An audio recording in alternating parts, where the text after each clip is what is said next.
Hi everyone, welcome back to the channel. कैसे आप सब। तो आज की वीडियो में हम लोग 21 जनवरी सीटेट का जो पेपर हुआ था अभी 21 जनवरी को, उस पेपर में जो पेपर 2 है, पेपर 2 का जो मैथ्स का सॉल्यूशन है उसको करने वाले हैं। आज की वीडियो में मैं आप लोगों के साथ में डिटेल में डिस्कस नहीं करूंगी, बल्कि आप लोगों के साथ में सिर्फ सबसे पहले हम क्वेश्चन पढ़ेंगे, उसके बाद में डायरेक्ट जो इसका आंसर होने वाला है उसको डिस्कस करेंगे। तो चलिए बिना किसी देरी के वीडियो को स्टार्ट करते हैं। तो हमारा फर्स्ट क्वेश्चन इसमें दिया हुआ है कि किसी समांतर चतुर्भुज एबीसीडी का विकर्ण बीडी इस तरीके से है कि कुछ कोण है 12x, उसके बाद में 7y 60 डिग्री और 28 डिग्री है, तब 2x प्लस 3y का मान निकालना है। तो इसका जो मान आएगा, जब हम लोग उसको सोल्यूशन करेंगे तो इसका जो मान है वो 22 आएगा, यानी इसका जो सी ऑप्शन है वो आपका सही हो जाएगा।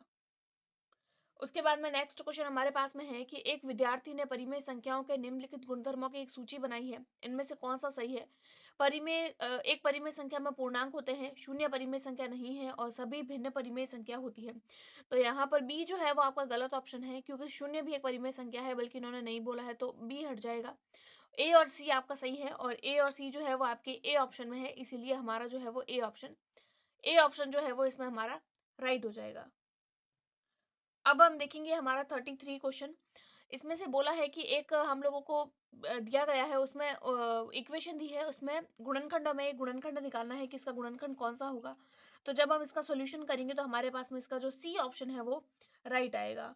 अगला क्वेश्चन हम लोग देखते हैं 34 नंबर क्वेश्चन। 34 नंबर क्वेश्चन में हम लोगों से पूछा है, यदि कुछ आंकड़े दिए गए हैं, उनका माध्यक x दिया है, और इन आंकड़ों में 3 को 33 से और 8 को 18 से अगर प्रतिस्थापित करते हैं, तो इन आंकड़ों में माध्यक अगर y है तो y और x का अंतर निकालना है हम लोगों को। जब हम लोग इसका अंतर निकालेंगे तो हमारे पास में इसका जो 4 अंतर आएगा, यानी डी ऑप्शन जो है वो हमारा सही हो जाएगा। 35 नंबर क्वेश्चन हमारे पास में है। 3 संख्याएं दी हुई है 2:3:4 के अनुपात में, और इनके घनों का योग दिया हुआ है। इन 3 संख्याओं का योग निकालना था हम लोगों को। तो यहाँ पर फिफ्थ क्वेश्चन का आंसर जो है वो हमारा 63 आ जाएगा, यानी कि बी ऑप्शन जो है वो हमारा सही माना जाएगा।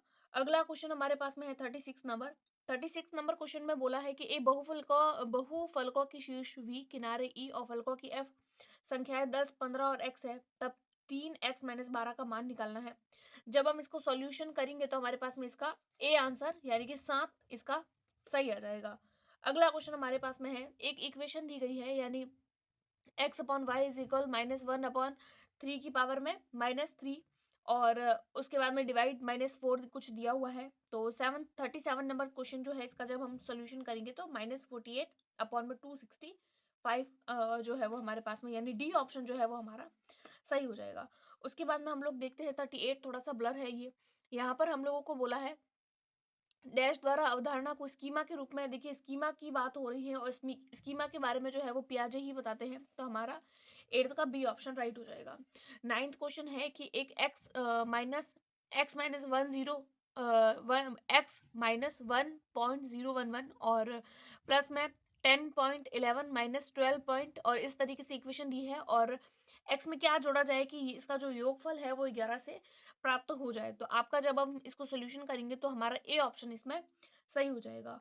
अगला क्वेश्चन 40 नंबर क्वेश्चन जो है वो हमारे पास में है कि शिक्षक ने कक्षा में मौखिक आकलन का आयोजन किया, जिससे यह पता लगाया गया कि सम, विषम, अभाज्य और भाज्य सभी प्रकार की संख्याओं को यथार्थ रूप से परिभाषित किया जा सकता है, परंतु जब संख्याओं का गुणा करते हैं तो संख्या में सही रूप से पहचाना नहीं गया। ये परिस्थितियां निम्नलिखित में से कौन सी उपयुक्त मानी गई है। तो इसमें जो है वो आपका सी ऑप्शन, यानी कि सी ऑप्शन, यानी राम को स्मरण शक्ति तो अच्छी है, परंतु वह उदाहरणात्मक बोध की कमी है। तो सी इसका जो है वो आंसर सही हो जाएगा। अगला क्वेश्चन 41 नंबर क्वेश्चन हमारे पास में है। कोई दुकानदार एक वस्तु को उसके अंकित मूल्य पर 28% की छूट देकर 324 पर बेचता है। वस्तु का क्रय मूल्य 300 है। यदि वह इस वस्तु को उसी अंकित मूल्य पर 18% की छूट देकर बेचता है तो उसका लाभ प्रतिशत कितना होगा। हम लोगों से इसका लाभ प्रतिशत पूछा है, तो हमारा जो लाभ प्रतिशत होगा वो 23% होगा, यानी कि सी ऑप्शन। अगला क्वेश्चन हमारे पास में है 42 क्वेश्चन। दो परिमेय संख्याओं का गुणनफल -14/3 है। यदि उन दो संख्याओं में से एक -5/2 है तो दूसरे का व्युत्क्रम निम्न के बीच में होगा। व्युत्क्रम निम्न की कौन सी संख्याओं के बीच में होगा। तो यहाँ पर हमारा बी ऑप्शन सही हो जाएगा, 9/15 और 1/5। अगला क्वेश्चन है अगला क्वेश्चन हमारे पास में पूछा गया है कि कक्षा 6 की एक गणित की शिक्षिका ने अपने विद्यार्थियों के समक्ष विद्यार्थियों के समक्ष प्रश्न रखा और प्रातःकालीन सैर में 3 व्यक्ति एक साथ चलना प्रारंभ करते हैं। इनके कदमों की लंबाई 70 सेंटीमीटर, 85 और 95 है। न्यूनतम कितनी दूरी चले कि वे वही दूरी पूरे कदमों से तय कर सके? कौन सी अवधारणाएं दिए गए प्रश्न को हल करने के लिए आवश्यक होगी? तो 43 क्वेश्चन जो है उसका हमारा आंसर जो है वो ए हो जाएगा, यानी मसब की अवधारणा। अगर हम लोग मसब करेंगे तो हमारे पास में जो है वो सॉल्यूशन निकल जाएगा। उसके बाद में देखते हैं हम अगला क्वेश्चन। अगला क्वेश्चन बोला है, एक विद्यार्थी को प्रतिशतता पर निम्नलिखित समस्या हल करने के लिए दी गई है। अगर एक शहर की जनसंख्या 28,000 से घटकर 26,500 हो जाती है, जनसंख्या के घटने की प्रतिशतता ज्ञात करनी है और हल उसने कुछ इस तरीके से किया है। तो इसमें हमारा कौन सा ऑप्शन सही हो जाएगा? तो इसका जो है वो हमारा ए ऑप्शन सही होगा। विद्यार्थी प्रतिशतता की अवधारणा को समझने में सक्षम है, परंतु वह यह समझ पाने में समर्थ नहीं है किस राशि की प्रतिशतता ज्ञात करनी है, इसीलिए ए ऑप्शन सही हो जाएगा। उसके बाद में हम लोग देखते हैं हमारा 45 नंबर क्वेश्चन। 45 नंबर क्वेश्चन हम लोगों से पूछा गया है, दो संपूरक कोणों का अंतर 20 दिया हुआ है और छोटा कोण P है, तो 3P माइनस 15 का मान हम लोगों को निकालना है। तो 3P माइनस 15 का मान जो है वो 190 निकल जाएगा, इसीलिए डी ऑप्शन। अगला बोला है एक्स वाई के साथ में विक्रमानुपाती विचरण करता है। जब x बराबर इतना है, y बराबर दिया हुआ है और x बराबर इतना है, तो y का मान जो कि 1.5 हमारे पास में आ जाएगा, मतलब बी ऑप्शन।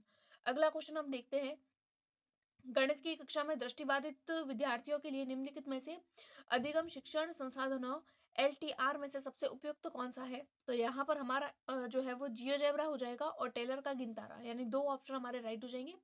फर्स्ट और ए और बी, और फिर ए और बी जो है वो सिर्फ वन में ही है, इसलिए हमारा फर्स्ट ऑप्शन। अगला क्वेश्चन हम लोग देखते हैं कि राष्ट्रीय शिक्षा नीति 2020 सिफारिश करती है कि खेल एकीकृत शिक्षण शास्त्र को कक्षा में उपयोग करने की आवश्यकता है। खेल एकीकृत शिक्षा शास्त्र के संदर्भ में गणित की कक्षा के लिए निम्नलिखित में से कौन सा कथन सही है? तो यहाँ पर जो है वो हमारा कि गणित अधिगम शिक्षण अधिगम प्रक्रिया आनंददायक हो, ये बात बिल्कुल ठीक है। खेल का उपयोग गणित पढ़ाने में संभव नहीं है, ये तो नहीं हो सकता, तो बी तो नहीं होगा। इसमें समय खर्च होता है, तो ये भी नहीं होगा, तो ए और डी हमारा सही हो जाएगा और ए और डी जो है वो हमारे थर्ड ऑप्शन में है, इसीलिए हमारा थर्ड ऑप्शन राइट हो जाएगा। अगला क्वेश्चन हम लोग देखते हैं 49 नंबर क्वेश्चन। किसी लंबवृत्तीय बेलन का वृत्त पृष्ठ क्षेत्रफल 4400 सेंटीमीटर स्क्वायर है। इसके आधार की परिधि 110 सेंटीमीटर और बेलन का आयतन मीटर क्यूब में दिया हुआ है। पाई की वैल्यू दी हुई है। तो इसका जब हम इसको सॉल्यूशन करेंगे बेलन के वृत्त पृष्ठ का क्षेत्रफल का सूत्र लगा के, फिर हम इसके बेलन का आयतन निकालेंगे, तो हमारे पास में इसका सेकंड ऑप्शन सही आ जाएगा और सेकंड ऑप्शन जो है वो इसका सही माना जाएगा। उसके बाद में आता है 50 नंबर क्वेश्चन। हम लोगों से बोला है कि ऊपर से खुला हुआ एक बक्सा 3 सेंटीमीटर मोटी लकड़ी का बना हुआ है। इसकी बाहर लंबाई चौड़ाई ऊंचाई यानी लंबाई चौड़ाई और ऊंचाई दी गई है, वो कुछ क्रमशः इस तरीके से दी गई है। आंतरिक सतह पर 150 प्रति मीटर स्क्वायर की दर से पेंट कराने की लागत क्या हुई? पेंट कराने की लागत जो है वो 839.10 हो जाएगी, यानी आपका बी ऑप्शन सही होगा। 51 नंबर क्वेश्चन में हम लोगों से पूछा गया है कि एक ट्राइएंगल है, उसमें ए बी सी, जिसमें कुछ कोणों की यानी दो एंगल दिए गए हैं, जिसमें कोण बी 90 है, बी सी 8 सेंटीमीटर, ए 40 centimetre, D E 8 centimetre, F 40 centimetre और इस तरीके से दिया गया है। अब इन सबको देखने के बाद में कौन सा स्टेटमेंट सही है? तो देखिए यहाँ पर हमारा डी ऑप्शन सही हो जाएगा, यानी ए बी सी बराबर में है एफ ई डी से ए ए एस नियम यहाँ पर लगेगा और ये सही हो जाएगा। 52 क्वेश्चन हमारे पास में है। तीन क्रमागत पूर्णांक इस प्रकार है कि जब उन्हें बढ़ते हुए क्रम में लिया जाता है तो क्रमशः 3, 5 और 2 से गुणा करके जोड़ा जाता है, तो योगफल 99 आता है। आरंभी को पहले तीन पूर्णांकों का योग जो है वो 20 आएगा, यानी थर्ड ऑप्शन हमारा सही है। उसके बाद में हम लोग देखते हैं हमारा 53 नंबर क्वेश्चन कि मिडिल स्कूल की गणित की शिक्षिका अपनी कक्षा के समक्ष निम्नलिखित प्रश्न रखती है। निम्नलिखित आंकड़ों को दर्शाने के लिए हम किस प्रकार के आलेख का उपयोग करेंगे? तो फिर किसी खेलकूद प्रतियोगिता में प्रतिभागियों के कद और किसी स्टेशन पर प्रातः 9 बजे से साढ़े 9 बजे तक रेलगाड़ियों से आने जाने वाले यात्रियों की संख्या। तो यहाँ पर जो है वो हम आयत चित्र का उपयोग करेंगे, इसीलिए हमारा फोर्थ ऑप्शन यानी कि डी 53 में हमारा डी ऑप्शन सही होगा। उसके बाद में हम लोग 54 देखेंगे। 54 में बोला है कि यदि अंकीय संख्या कुछ इस तरीके से आगे मान दिया हुआ है, बोला है 72 से विभाज्य है, तो कौन सा कथन सही नहीं है? सही नहीं पूछा है हम लोगों से, तो देखिए x बराबर 4 और y बराबर 9, यानी बी ऑप्शन हमारा सही हो जाएगा। नहीं पूछा है इसलिए बी सही हो जाएगा। आगे वाला क्वेश्चन है कि गणित की सोचने का तरीका है कि गणित एक सोचने का तरीका है। इसमें जो है वो हमारे यह विद्यार्थियों के साक्ष्य और प्रतिमानों के निरीक्षण में व्यस्त रखने के लिए अवसर प्रदान करता है। ए ऑप्शन तो ठीक हो जाएगा। समस्या समाधान के दौरान सूत्रों और चिन्हों को दोहराना, देखिए दोहराना वैसे भी कोई वर्ड अच्छा नहीं होता है। और विभिन्न विद्यार्थी कई समस्याओं का समाधान करने के लिए उपयुक्त युक्तियों का उपयोग करते हैं। ये बात भी ठीक है। ए और सी जो है वो आपके तीसरे में सही होगा, इसीलिए आपका 55 का सी ऑप्शन राइट हो जाएगा। अगला क्वेश्चन हम लोगों से देखते हैं कि एक pie chart is constructed from the above data, what will be the angle of sector representing apples. यानी कि निम्नलिखित सारणी में किसी दिए गए डब्बे में विभिन्न फलों की संख्या को दर्शाया गया है, और ये जो आंकड़े हैं इसमें एक से एक, जब एक पाई चार्ट हम लोग बनाएंगे तो कौन सा कोण होगा जो सेवों को दर्शाएगा। तो देखिए सेवों को दर्शाने के लिए जो पाई चार्ट का मान आएगा वो 96 आएगा। तो 26 का आप लोगों के 96 यानी सी ऑप्शन सही होगा। अगला क्वेश्चन है 57। किसी समलंब चतुर्भुज की समांतर भुजाएं 11 सेंटीमीटर, 25 सेंटीमीटर, बीच की दूरी 12 सेंटीमीटर, क्षेत्रफल उस आयत के क्षेत्रफल के बराबर है जिसकी भुजाएं 3:2 के अनुपात में है। उस आयत का परिमाप हम लोग को निकालना है। तो 57 क्वेश्चन हमारे पास में, जिसका आंसर हमारे पास में सी होगा यानी 60। अगला क्वेश्चन में बोला है कि ए का कुछ मान दिया हुआ है, बी का भी कुछ मान है और सी का भी कुछ मान है, साथ साथ में डी का भी कुछ मान दिया हुआ है। ए प्लस बी प्लस सी माइनस डी में से एक्स स्क्वायर माइनस एक्स के गुणांकों का योग निकालना है। तो जब हम लोग इसका योग निकालेंगे तो हमारे पास में जो है वो एक आएगा, यानी ए आंसर एक, यानी कि सी ऑप्शन हमारा सही हो जाएगा।